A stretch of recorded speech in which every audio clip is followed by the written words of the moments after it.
Los Angeles dan Hollywood menjadi dua tempat yang penuh dengan ambisi, harapan, cita-cita, dan ketenaran.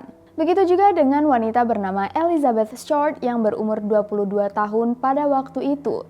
Dia memiliki ambisi untuk menjadi artis terkenal. Dan mimpinya menjadi setengah kenyataan. Meskipun belum berhasil menjadi seorang aktris, Elizabeth bisa menjadi terkenal. Bahkan namanya masih kita sebut sampai sekarang. Sayangnya, Elizabeth meninggal karena kematiannya. Inilah misteri Black Dahlia, salah satu kasus tertua di Los Angeles yang belum terjawab sampai sekarang dan katanya paling brutal.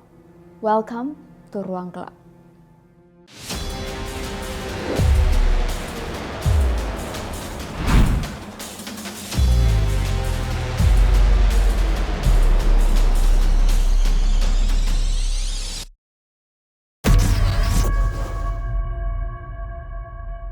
Elizabeth Short lahir pada tahun 1924 di Massachusetts. Ayahnya seorang pengrajin miniatur golf, sedangkan ibunya sibuk mengurus rumah dan juga kelima anaknya, yang waktu itu masih kecil-kecil. Waktu Elizabeth masih berumur 6 tahun, ayahnya bangkrut. Tabungan dan investasinya hilang karena saham yang anjlok. Gak lama setelah mengalami kebangkrutan, sang ayah menghilang. Mobil ayahnya lalu ditemukan terbengkalai di pesisir sungai, sehingga polisi memastikan ada kemungkinan besar sang ayah bunuh diri dengan cara menenggelamkan dirinya di dalam sungai. Semenjak itu, ibunya bekerja sendirian, berusaha untuk menafkahi Elizabeth dan keempat saudaranya. Dan 12 tahun kemudian, waktu Elizabeth berumur 18 tahun, ibunya menerima surat. Tebak dari siapa?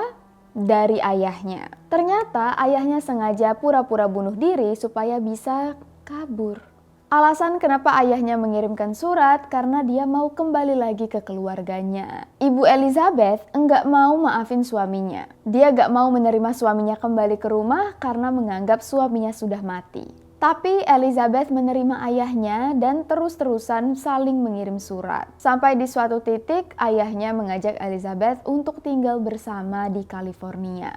Ajakan ini lalu diterima oleh Elizabeth. Elizabeth pindah ke rumah ayahnya, tapi nggak bertahan lama. Di mata bapaknya, Elizabeth anak yang terlalu malas-malasan, nggak mau bersihin rumah. Sedangkan semua biayanya harus ditanggung oleh bapaknya sendiri. Jadi Elizabeth ditendang keluar dari rumah. Mungkin karena sudah jatuh cinta dengan California yang wow, Elizabeth menolak untuk kembali lagi ke Florida. Nggak mau pulang ke rumah ibunya. Karena sekarang sendirian, Elizabeth berusaha untuk mencari cara gimana biar dia bisa menghidupi dirinya sendiri. Elizabeth lalu mendapatkan pekerjaan menjadi kasir di pangkalan militer Angkatan Udara. Elizabeth memiliki paras yang sangat cantik. Matanya biru terang, rambutnya hitam gelap, kulitnya mulus, bersih. Jadi wajar kalau banyak yang naksir dengan Elizabeth. Elizabeth mulai aktif berkencan ke sana kemari. Dan hampir semua mantannya bekerja sebagai pilot tentara. Mungkin karena Elizabeth kerjanya di pangkalan militer ya. Setelah pacaran putus, akhirnya Elizabeth pacaran lagi dengan pilot lagi, tapi kali ini dia diajak menikah. Nah, pacarnya bilang, begitu perang selesai, dia balik, mereka langsung nikah. Tapi ternyata waktu pacarnya pergi berperang, terjadi kecelakaan. Pesawat yang dikendarai oleh pacarnya ini tabrakan. Pacarnya meninggal, Elizabeth batal nikah. Karena mulai hidup luntang-lantung sendirian lagi, Elizabeth diajak oleh salah satu temannya untuk tinggal di Los Angeles. Banyak spekulasi yang mengatakan disinilah saat Elizabeth mulai memiliki mimpi untuk menjadi seorang artis terkenal. California, Los Angeles sangat identik dengan Hollywood. Untuk mendapatkan peran sebagai artis, Elizabeth rajin datang ke klub-klub malam tempat para orang-orang Hollywood ngumpul. Dulu belum ada yang namanya internet, jadi mencari koneksi itu sangat penting. Elizabeth pindah dari satu bar ke bar lain, pokoknya dicari oleh dia di mana tempat yang kira-kira bisa mempertemukan dia dengan orang-orang penting yang bisa membawanya ke dunia Hollywood. Di mana ada orang Hollywood, di situ Elizabeth mampir. Karena rambut Elizabeth yang hitam dan sering pakai baju hitam, keberadaan Elizabeth lumayan mencolok dan diingat oleh banyak orang. Nah, setiap kali datang ke bar, Elizabeth jarang pesan makan atau minum. Kecuali kalau ada yang bayarin. Masalah tempat tinggal, Elizabeth sering banget numpang ke rumah-rumah orang. Sering juga pinjem uang. Jadi lumayan sering lah digosipin oleh orang-orang di sekitarnya. Elizabeth juga menjadi wanita simpanan seorang pria bernama Robert Redman Lee. Robert seringkali terlihat menjemput Elizabeth di beberapa tempat. Kadang-kadang uang bulanan atau uang hotel Elizabeth dibayarin juga oleh si Robert. Nah, pada tanggal 9 Januari 1947, Robert dan Elizabeth baru pulang dari liburan. Robert menurunkan Elizabeth di depan sebuah hotel yang ternyata memang banyak disaksikan oleh orang-orang. Tapi setelahnya, Elizabeth tidak pernah terlihat lagi. 6 hari kemudian, seorang wanita bernama Betty melewati sebuah taman. Taman ini agak sepi dan dari kejauhan dia ngeliat ada manekin di semak-semak. Tapi manekinnya aneh. Betty langsung sadar bahwa itu bukan boneka, bukan manekin, tapi jenazah manusia. Betty langsung lari ke rumah warga terdekat untuk minjem telepon dan mengabari polisi. Semua orang shock. Reporter berkerumun, polisi kebingungan, warga bergosip. Waktu itu belum ada yang tahu bahwa jenazah yang mereka temukan adalah Elizabeth Short. Kondisi jenazah ini sangat menyedihkan. Pokoknya semua hal buruk yang bisa kalian pikirin semuanya terjadi pada Elizabeth. Bahkan hal buruk yang kalian gak kepikiran pun terjadi pada tubuhnya. Kalau fotonya ditaruh di sini udah pasti video ini bakal disensor, di take down oleh YouTube. Jadi kalau kalian pengen ngeliat silahkan Google sendiri tapi jangan nyesel. Kondisi jenazah Elizabeth dari ujung kaki sampai ujung kepala speechless. Mulutnya terpotong lebar, dari ujung telinga ke telinga lagi. Agak mirip Joker atau Momo, kalau kalian tahu image Momo yang seram ini. Badan Elizabeth terbelah menjadi 2. Dari pinggang atas sampai pinggang bawah, putus, kira-kira jaraknya 30 cm antara perutnya dengan pinggangnya. Isi bagian dalam perutnya tercacar. Bagian vital atas dan bawahnya dalam keadaan rusak parah. Ada juga bekas sayatan tic-tac-toe di pahanya. Kalian tahu kan tic-tac-toe yang XOXO itu yang kita suka main waktu masih kecil? Ya, ada yang main tic-tac-toe di pahanya, disayat. Jenazah Elizabeth sudah dicuci bersih dengan minyak tanah, jadi nggak ada sama sekali sidik jari. Tapi yang paling mengerikan, semua darahnya sudah terkuras. Iya guys, nggak ada setetes pun darah di TKP, dan jenazah ini bener-bener udah nggak ada darah lagi. Jadi beneran putih banget, makanya waktu pertama kali Betty ngelihat jenazah ini, dia kira manekin, karena emang sangat putih.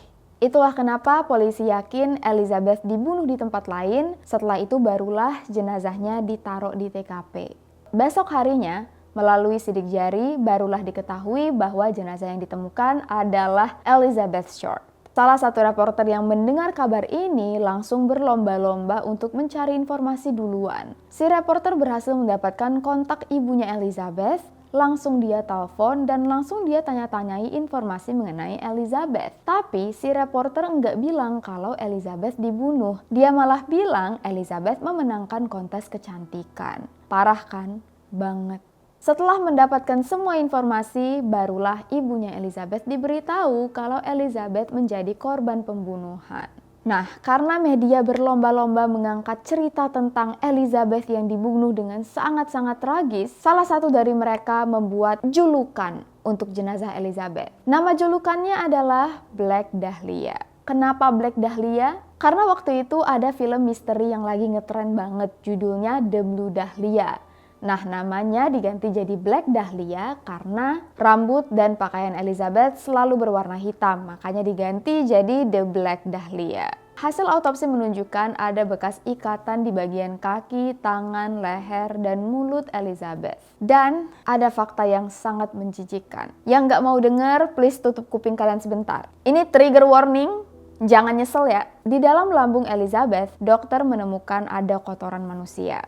Ya, yang berarti sebelum meninggal Elizabeth mengonsumsi ini. Yang dikonsumsi Elizabeth sebelum dia meninggal. Sebagai orang terakhir yang melihat Elizabeth sebelum meninggal, Robert menjadi tersangka pertama polisi. Tapi setelah diinterogasi, Robert berhasil lulus tes kebohongan atau poligraf. Meskipun tes poligraf itu nggak 100% akurat, tapi entah kenapa polisi membebaskan dia. Nah, 6 hari setelah jenazah Elizabeth ditemukan, polisi menerima amplop manila yang berisikan potongan huruf dari koran yang dibentuk menjadi kata-kata. Pengirim surat ini mengaku bahwa dia adalah pelaku yang membunuh Black Dahlia. Sang pengirim berjanji akan mengirimkan beberapa barang pribadi milik Elizabeth sebagai bukti bahwa dia memang pelakunya. Si pengirim surat juga bilang, "Aku sebenarnya mau menyerahkan diri, tapi pengen dikejar dulu oleh polisi." Ternyata si pengirim surat ini tepat janji. 3 hari kemudian polisi menerima paket berisikan KTP dan akta kelahiran Elizabeth serta sebuah buku alamat milik seorang pria yang bernama Mark Hansen. Semua barang ini sudah dicuci dengan minyak tanah sama dengan jenazah Elizabeth. Yang katanya waktu itu informasi tentang jenazah Elizabeth dicuci dengan gasolin atau minyak tanah ini tidak dipublikasikan ke publik. Yang berarti cuma diketahui oleh polisi dan pelakunya. Kecuali pelakunya polisi. Itulah kenapa polisi yakin si pengirim surat memang pelaku yang sebenarnya. Polisi lalu mencari tahu siapa itu Mark Hansen, si pemilik buku alamat. Kenapa bisa bukunya dipegang oleh si pembunuh? Mark Hansen adalah pemilik klub malam yang cukup terkenal dan punya banyak teman atau relasi dan koneksi terhadap dunia Hollywood. Elizabeth ternyata sering mampir ke klub malam miliknya. Bahkan Elizabeth sempat numpang tinggal di rumahnya. Tapi Mark punya alibi kuat di saat hari Elizabeth terbunuh, jadi dia juga dibebaskan. Meskipun dibebaskan, Mark tetap menjadi salah satu tersangka utama. Dari ratusan nama, akhirnya polisi mendapatkan 24 nama yang menurut mereka wajib dicurigai. Dan fokusnya lebih baik ke 24 nama ini. 7 diantaranya adalah dokter atau ahli bedah. Atau setidak-tidaknya punya pengetahuan tentang operasi dan pembedahan. Karena siapapun yang memotong tubuh Dahlia punya pengetahuan medis yang sangat tinggi. Pemotongannya tepat dan akurat. Beberapa tersangka lain dilaporkan oleh anak atau keluarga mereka sendiri yang yakin kalau mereka adalah pembunuhnya. Bayangin, dicurigai oleh anggota keluarga sendiri itu antara orang-orangnya emang jahat atau gimana? Salah satu tersangka yang paling kuat adalah seorang dokter bernama George Hodel. Trigger warning lagi. George pernah memperkosa anaknya yang waktu itu berumur 14 tahun, anak perempuan kandungnya sendiri. Polisi pernah menyadap rumah George dan sempat mendengar obrolan George yang ngomong ke seseorang, quote, "Kalau aku yang membunuh Black Dahlia, mereka tidak bisa membuktikannya sekarang. Mereka nggak bisa menanyai sekretarisku lagi karena dia sudah meninggal. Mereka mengira ada sesuatu yang aneh. Ya, sekarang mungkin mereka sudah sadar." End quote. Meskipun banyak kecurigaan, entah kenapa George tidak ditahan. Bukan cuma dalam kasus Black Dahlia, George juga menjadi tersangka dalam kasus pembunuhan sekretarisnya. Iya, yang tadi dia omongin. Itulah kenapa George dilaporkan oleh anak kandungnya sendiri. Ini yang laki-laki, bukan yang perempuan. Sampai-sampai anaknya ini menulis buku yang menjelaskan alasan kenapa dia percaya ayahnya adalah pembunuh Black Dahlia. Nah, di saat yang bersamaan, polisi sedang disibukkan dengan pembunuhan-pembunuhan lain. Dipercayai waktu itu ada 2 pembunuh berantai yang sedang beraksi.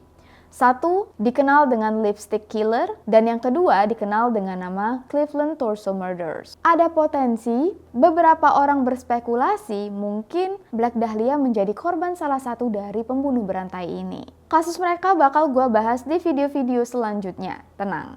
Makanya jangan lupa untuk subscribe biar kalian gak ketinggalan cerita lanjutannya. Untuk kasus kematian Elizabeth Short sendiri atau The Black Dahlia, sampai hari ini masih belum terungkap. Siapa pelakunya?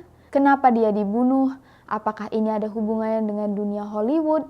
Apakah pelakunya lebih dari satu? Karena ada yang main tic-tac-toe. Biasanya kan tic-tac-toe mainnya nggak sendirian ya. Ya kecuali orangnya sakit jiwa dan orang yang membunuh Elizabeth udah pasti sakit jiwa. Jadi ya gitulah.